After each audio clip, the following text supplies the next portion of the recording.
Bienvenue, chers amoureux de Dieu. Merci encore de nous avoir rejoints aujourd'hui à votre émission La RAD, la révolution des amoureux de Dieu.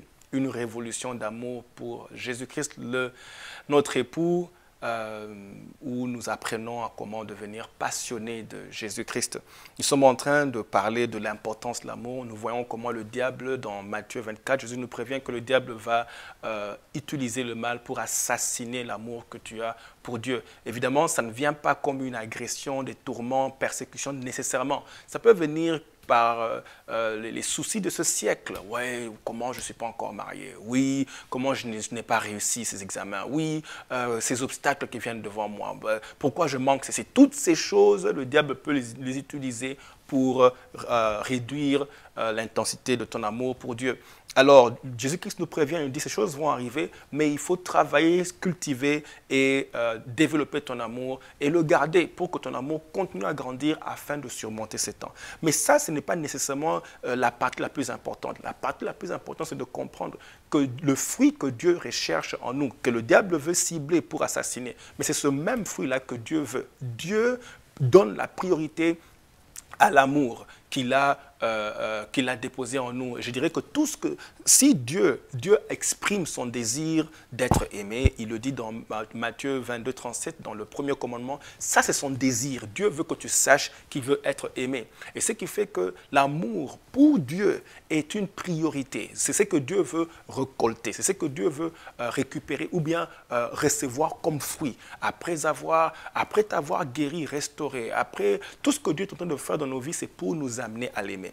Et évidemment, nous avons vu comment Jésus-Christ revient, pose la question au disciple, Pierre, m'aimes-tu? Ok, quand il dit à Pierre, est-ce que tu m'aimes?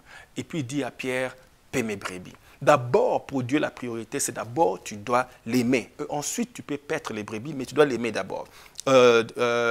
Dieu veut d'abord être aimé parce que tu peux, en fait, le danger, il sait que tu peux servir Dieu sans l'aimer. C'est pour ça qu'il donne la priorité d'abord à l'amour. Il demande à Pierre, est-ce que tu m'aimes?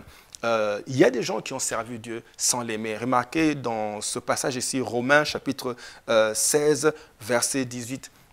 Romains 16, verset 18 nous dit, « Car de tels hommes ne servent pas Christ notre Seigneur, mais leur propre ventre. » Vous imaginez des gens qui sont en train de servir, qui sont au service de Dieu.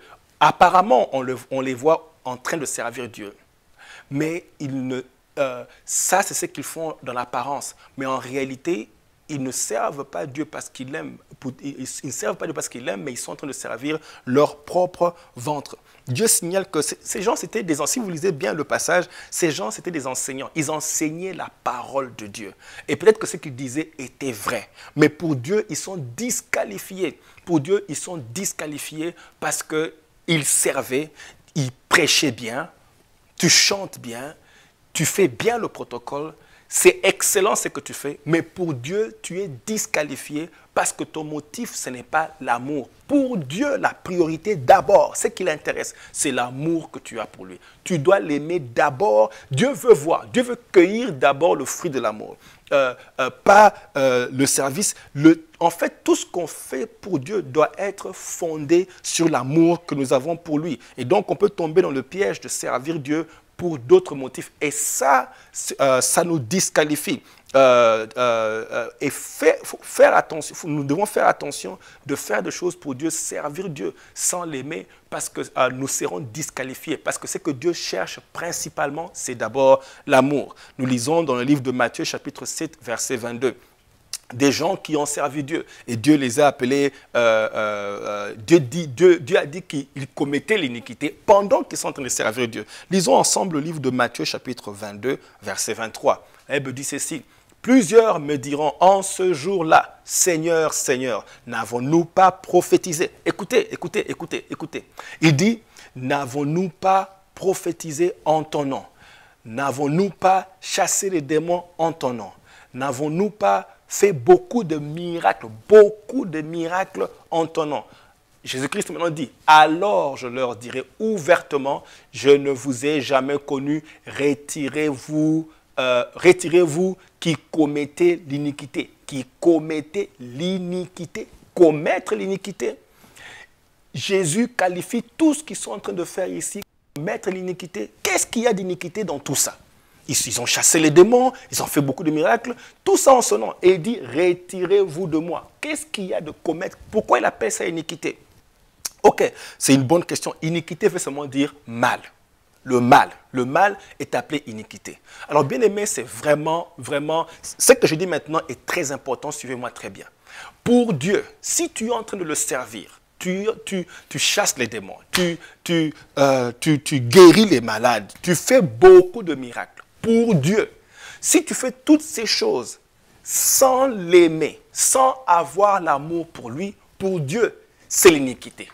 Oh là, non, ça, là, vraiment, ça inquiète. Donc, pour Dieu, tu le sers. Tu fais toutes ces bonnes choses. Sans l'amour, bien aimé, est-ce que vous comprenez l'importance d'aimer Dieu? Vous voyez l'importance d'être amoureux de Dieu. Pour Dieu, c'est le principal, c'est le fondement, c'est la priorité. Ce n'est pas servir. Pour Dieu, tu dois l'aimer. L'aimer d'abord. Quand il dit iniquité, il dit ces gens m'ont servi sans m'aimer, alors ils commettaient l'iniquité.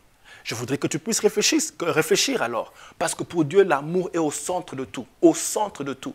La première chose qu'il vient vérifier, c'est est-ce que tu l'aimes? Vous allez voir que quand il dit « retirez-vous de moi », ça ne veut pas seulement dire « allez loin de moi » ou bien « allez vous asseoir dehors ». Non, « retirez-vous de moi », c'est qu'il les envoie dans le feu. Hein? C'est-à-dire que tu as travaillé, tu as servi Dieu et puis finalement Dieu t'envoie dans le feu qu'il a préparé pour le diable. Matthieu chapitre 25, verset 41, la Bible dit « Ensuite, il dira à ceux qui seront à sa gauche, retirez-vous de moi. » Ensuite, il dira à ceux qui seront à sa gauche, retirez-vous de moi, maudit, maudit.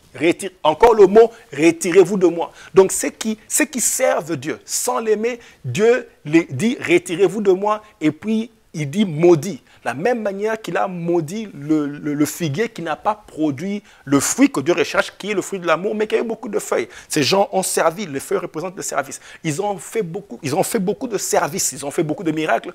Dieu dit, retirez-vous de moi, et puis il dit, maudit, maudit. Allez dans le feu éternel qui a été préparé pour le diable et pour ses anges. Vous imaginez, tu sers Dieu sans l'aimer, tu es renvoyé dans le feu éternel qui a été préparé pour le diable. Vous vous posez la question, mais comment je sais que ces gens-là ont servi Dieu sans l'aimer? Parce que la Bible ne dit pas ça. Oui, la Bible le dit, mais c'est parce qu'à cause de ce qui à cause de ce qui est arrivé. En fait, je vais revenir sur ça la fois prochaine. Je dois m'arrêter ici. Je reviendrai sur ça. Que Dieu vous bénisse. Nous allons réfléchir. Nous sommes challengés. Dieu nous montre que l'amour est important plus que toute autre chose. Servir, c'est bien, mais c'est mauvais. Ça devient une iniquité quand tu le fais sans aimer Dieu. Que Dieu vous bénisse. Je suis vraiment encore ravi de vous voir. Nous nous retrouvons à la prochaine session. En attendant, que votre amour pour Dieu continue à s'intensifier. Que Dieu vous bénisse. Au revoir.